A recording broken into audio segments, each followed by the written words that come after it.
মোবাইলটাও দেখছি খুব দামি, Redmi 7, সাথে রিমির রেজিস্ট্রেশন করা নতুন সিম, আর বাসায় তো ওয়াইফাই আছেই। সময়টা না হয় কেটে যাবে, কিন্তু একটা মানুষ কতক্ষণ ঘরবন্দি থাকতে পারে। দুপুরে গোসল করার সময় হয়ে গেছে।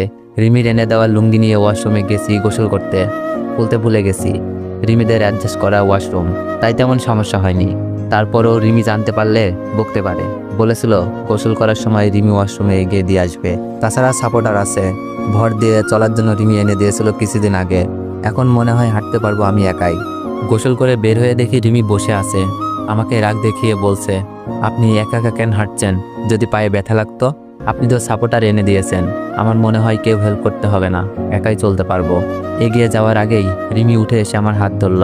রিমি বলল, বেশি বুঝেন না, আসুন। কি রাগ দেখাচ্ছে, মনে হচ্ছে কতদিনের পরিচয় আমাদের। আসলে ভালো মানুষগুলো এমনই হয়, ওরা ধনী গরিব বড় ছোট কিছুই বোঝে না। ওরা বোঝে শুধু মানুষের বিপদে এগিয়ে যেতে হবে। আর ভালো মানুষগুলো অল্পতেই মানুষকে আপন করে নিতে পারে। কারো কারো চোখে এগুলো খারাপ দেখায়, আসলে এগুলোই হলো মানব প্রেম।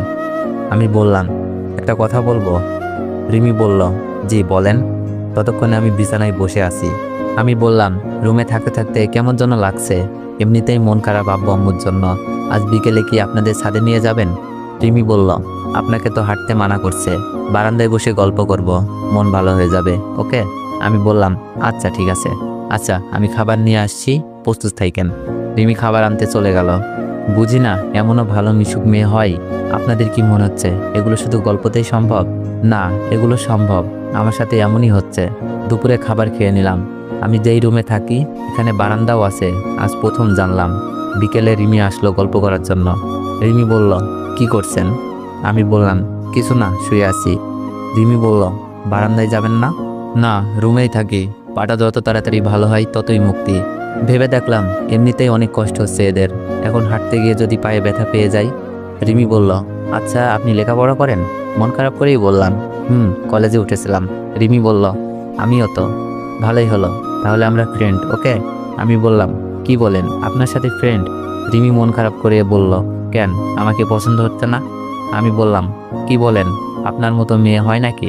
রিমি বলল, তাহলে তুমি করে বলবা, ওকে? আমি বললাম, আমি আপনি করেই বলবো, আপনি তুমি করে বললেন। রিমি বলল, না, ফ্রেন্ডকে কখনো আপনি বলা যায় না। আমি বললাম, আচ্ছা তুমিই বলবো। রিমির সাথে গল্প করতে করতে রিমির জীবনের খারাপ সময়ের কথা শুনতে পাই। রিমির জীবনের গল্পটা খুবই কষ্টের, যা শুনে চোখের কোণে পানি জমে যায়। হয়তো প্রতিটি মানুষের জীবনে এরকম একটি গল্প থাকে, কেউ কেউ প্রকাশ করে, কেউ বলতে পারে না, নিজের ভেতরেই কবর দিয়ে দেয়। রাত তখন 9টা, খাওয়া দাওয়া শেষ করে ভাবিকে আমার নতুন নাম্বারে কল দিলাম, কিন্তু ভাবির নাম্বার বন্ধ দেখাচ্ছে। অনেকবার ট্রাই করছি, কিন্তু কোনো কাজ আসছে না, নাম্বার বন্ধ দেখাচ্ছে। হয়তো মোবাইলে চার্জ নাই, তাই রেখে দিলাম। বাসায় তো আর কাউকে ফোন দিয়ে কথা বলতে পারবো না। সত্যি বলতে আমার মায়ের কণ্ঠটা শুনতে অনেক ইচ্ছে করছে। আসলে যে যতটা আপন, তার থেকে পাওয়া কষ্টগুলো অনেক বেশি হয়, যা অনেক সময় সহ্য করতে পারা যায় না। আমার আম্মু আমাকে অনেক ভালোবাসে। আম্মু হয়তো কখনো ছেলের এতটুকু অপরাধ করতে দেখেনি, কিন্তু যখন আম্মু এরকম জঘন্য কাজ করতে দেখে, হয়তো কলিজা পুড়ে গেছিল। আম্মু পারে নাই নিজের চোখে দেখে বলতে, আমার ছেলে এমন না, সে এমন করতেই পারে না। আমি যখন পড়তে পড়তে অনেক রাত করে ফেলতাম, আম্মু আমার রুমে এসে বসে থাকতো। কখনো দুধ গরম করে দেয়, কখনো কফি এনে দেয়। যদি কখনো বলতাম, আম্মু আজ খাবো না, ভাল লাগছে না, আম্মু আমাকে নিজের হাতে খাইয়ে দিত, আর বলতো রাতের খাবার না খেয়ে ঘুমাতে নেই। খেতে বসলে সবচেয়ে ভালো খাবারটা আমাকে দিত। আব্বুর দেওয়া হাত খরচের পরেও আম্মু আমাকে অনেকগুলো টাকা ধরিয়ে দিত, আর বলতো আমার ছেলেটা না খেয়ে শুকিয়ে যাচ্ছে। আজ মায়ের আবদারগুলো খুব মনে পড়ছে। আম্মু বেঁচে থাকতেই আম্মু বলার অধিকারটা হারিয়ে ফেলছি। এর থেকে আর কষ্টের কি হতে পারে আমার জানা নেই। হয়তো যাদের মা নেই তারাই বুঝবে মাকে মনে পড়া কতটা কষ্টের। পরের দিন সকালে ফ্রেশ হয়ে নাস্তা করে ভাবির নাম্বারে আবারও কল দিলাম, কিন্তু এখনও নাম্বারটা বন্ধ পাচ্ছি। ভাবির মোবাইলে কি হলো, মন খারাপ করে বসে আছি। রিমি এসে বলল, অনেক মন খারাপ কেন? মন খারাপ করে বললাম, ভাবির নাম্বারটা বন্ধ পাচ্ছি কাল রাত থেকে। রিমি বলল, মন খারাপ কইরো না, হয়তো মোবাইলে কিছু একটা হয়েছে। আমি বললাম, কি জানি। রিমি বলল, অনেক, তোমার সাথে দেখা করতে আমার একটা ফ্রেন্ড এসেছে। আমি বললাম, আমার সাথে কে দেখা করবে? রিমি বলল, আমার এক ফ্রেন্ড, বললাম না? আমি বললাম, কিন্তু আমার সাথে কেন দেখা করবে? আমি তোমার কথা বলেছিলাম, তোমার জীবনের গল্প বলেছিলাম, তোমার গল্প শুনে তোমার দেখার জন্য পাগল হয়ে গেছে। এমন ভালো মানুষকে না দেখে নাকি ঘুমাতে পারছে না। রিমির কথা শুনে কেমন যেন হাসি পাচ্ছে, কিচ্ছু বললাম না। রিমি মেয়েটাকে রুমে নিয়ে আসলো, মেয়েটার সাথে কথা হলো, খুব ভালো লাগলো কথা বলে। মানুষের কষ্ট বোঝার মতো মন আছে মেয়েটার। বিকেলে ভাবিকে আবারও ফোন দিলাম, কিন্তু একই অবস্থা, বন্ধ পাচ্ছি। এভাবে কেটে গেল 2 দিন, কিন্তু ভাবির ফোন এখনো বন্ধ পাচ্ছি। বাসার সাথে যোগাযোগ কি তাহলে একেবারেই বন্ধ হয়ে গেল? কেন, কি হয়েছে কিছুই বুঝতে পারছি না। এভাবে কেটে গেল 2 দিন। এখন আমি মোটামুটি হাঁটতে পারি সাপোর্টারগুলো নিয়ে। রিমির সাথে সম্পর্ক বন্ধুত্বের মতো হয়ে গেছে, আর আন্টির পরিবারও আমাকে একজন সদস্য মনে হচ্ছে। আর এই কয়েকদিন ভাবির নাম্বার বন্ধ পেয়েই যাচ্ছি। আজ রিমির আব্বু বাসায় এসেছে, আমাকে দেখে গিয়েছে, আমার সব রকমের হেল্প করবে বলে গিয়েছে। তিনি বলেছেন আমাকে নাকি ওনার অফিসে চাকরি দেবে, এখানে থেকে লেখাপড়ার পাশাপাশি চাকরি করতে। কথাটা শুনে খুব খুশি আমি, কিন্তু ভাবির মোবাইলে কি হয়েছে সে চিন্তায় ঘুমাচ্ছে না। রাতে খাবার খাওয়ার পর ভাবির নাম্বারে আবার কল দিলাম, রিং হচ্ছে। আমি উত্তেজিত হয়ে যাই, মোবাইল কি ঠিক হলো? ভাবি ফোন রিসিভ করে বলল, হ্যালো, আসসালামু আলাইকুম। আমি বললাম, ভাবি আমি অনিক, কেমন আছো? তোমাকে ফোনে পাই না কেন, মোবাইল বন্ধ দেখায়? ভাবি বলল, অনিক আমি ভালো নেই। তাই বলেই ভাবি অযোধ্যায় কান্না করতে শুরু করে দিল। আমি বললাম, কেন ভাবি, কি হয়েছে আমাকে বলো। ভাবি কান্না সুরে বলল, বাসায় আমাকে নিয়ে নানা রকমের কথা চলছে। আমি বললাম, কি কথা, আর মোবাইল বন্ধ ছিল কেন? ভাবি কান্না করছে আর বলছে, তোমার সাথে ওই দিন কথা বলার পর তোমার ভাইয়া শুনে ফেলে আমি যে তোমার সাথে কথা বলতেছি, তাই সে আমাকে পতিতা, রাস্তার মেয়ে, আরো কত কি বলে বকা দিছে। আমি বললাম, আমার সাথে কথা বলছো বলে তুমি পতিতা হয়ে গেলা? কথাটা শুনে খুব খারাপ লাগছিল। ভাবি বলে তোমার মতো ধর্ষক যে চাচাতো বোনকেও ছাড়ে নাই, তার সাথে কোনো ভালো মানুষ কথা বলতে পারে না। যাদের চরিত্র খারাপ তারা এইসব ছেলেদের সাথে কথা বলে। আমার নাকি তোমার সাথে অবৈধ সম্পর্ক আছে, বাসায় সবাইকে ডেকে বলতে থাকে। ভাবির কান্না আর অপবাদে আমারও কান্না আসছে। কারো ভালো করতে গিয়ে কারো খারাপ করে ফেললাম না তো? আমি বললাম, তারপর কি হলো? তারপর আমাকে বাসার সবাই নানা রকমের কথা বলতে থাকে, সাথে মিথিলাও। আমি সবাইকে বলি তুমি নির্দোষ ছিলে, তোমার কাছে ভিডিও ছিল, কিন্তু মিথিলা সুমিত জামের সম্মানের কথা ভেবে বলি নাই, আমাকেও বলতে দেয় নাই। ভাবির কান্নার কারণ হয়ে দাঁড়ালাম আজ। মিথিলাও কথা শোনাচ্ছে ভাবিকে, যার জন্য এত কিছু সে এখন সাধু। এই কথা শোনার পরে সবাই তোমার ভাইয়ার সাথে তাল মিলিয়ে আমাকে বাসা থেকে বের করে দেয়। আমি এখন আম্মুর বাসায় আছি। এখানে আসার পর আম্মু আমাকে নানা কথা বলছে অনেক। এটা আমি কি করলাম? নিজের ভাবির সংসার ধ্বংস করে দিলাম। আমি কিছু বলতে পারছি না, শুধু কান্না করছি। আমার জন্য ভাবির সংসার ভেঙে যাচ্ছে। ভাবি বলল, অনেক কান্না করছো কেন? কান্না করছি আর বলছি, ভাবি আমাকে মাফ করে দিন প্লিজ, আমার জন্য তোমার সংসার ভেঙে গেল।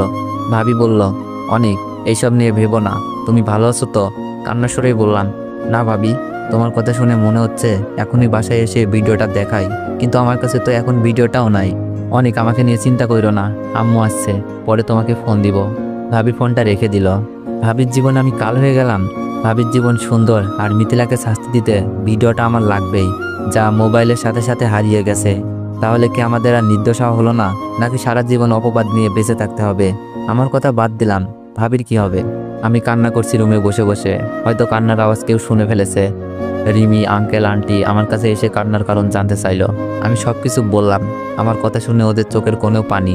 হয়তো ভিডিওটা থাকলে আজই রওনা দিত আমাদের বাসায়। ওরা নিজেদের অপরাধী মনে করছে। তাদের ছেলেকে বাঁচাতে গিয়ে মোবাইলটা ভেঙে যায়। মোবাইলে মেমোরিও ছিল না যেখানে এটা থাকতে পারে। আমি তাদের বলি, এটা আমার ভাগ্য মাত্র, হয়তো আল্লাহ এর থেকে ভালো কিছু দিতে চাচ্ছে। এভাবে কেটে যায় 2 দিন। ভাবির সাথে প্রতিদিনই কথা হয়। ভাবি চাচ্ছে সবকিছু যেন আগের মতো হয়ে যায়, কিন্তু ভাবিও জানে আমার কাছে ভিডিওটা নাই, তাই আল্লাহ ভরসা বলেই থাকতে হচ্ছে। কিন্তু আজ নিজেকে বড় মনের মনে না হয়ে একটি পরিবারের ধ্বংসের কারণ মনে হচ্ছে। মিথিলাকে সম্মান নিয়ে বাঁচাতে এই ত্যাগ স্বীকার করলাম। আজ মিথিলা ভাবিকে কথা শোনাই। মিথিলা সবকিছুই ঠিকঠাক আছে, শুধু আমাদের পরিবারে নেমে এসেছে কষ্টের ঝড়। বিকেলে হাঁটতে হাঁটতে ছাদে যাই। আজ প্রথম কষ্ট করে হলেও ছাদে আসলাম। রুমের ভিতরে কষ্টগুলো বের হচ্ছে না, একটু পর পর আমাকে হানা দিচ্ছে। কাউকে কিছু না বলেই চলে গেলাম। ছাদে গিয়ে দেখি ওই দিনের মেয়েটা। আমাকে দেখেই বলল, কেমন আছেন? আমি বললাম, আলহামদুলিল্লাহ ভালো, আপনি? মেয়েটা বলল, ভালো, আপনার সাথে একটা কথা ছিল। আমি ভয় পেয়ে যাই। আমি ভয়ে বললাম, কি কথা? রিমি আপনাকে ভালোবাসে, কিন্তু বলতে পারছে না, তাই আমাকে বলাতে বলল। মেয়েটার কথা শুনে খুব অবাক হলাম। মন খারাপ করেই বললাম, আমি আসলে মজা করার মুডে নেই। মেয়েটা বলল, বিশ্বাস হচ্ছে না? এই তো রিমি এসেছে। রিমি মনে হয় ছাদে এসেছে আমাকে খুঁজতে। রিমি আমার কাছে আসলো আর মেয়েটার সামনেই আমাকে বকতে লাগলো। রিমি রাগ দেখিয়ে বলল, এই আপনি কি কিছু বুঝেন না? একা একা ছাদে চলে আসছেন?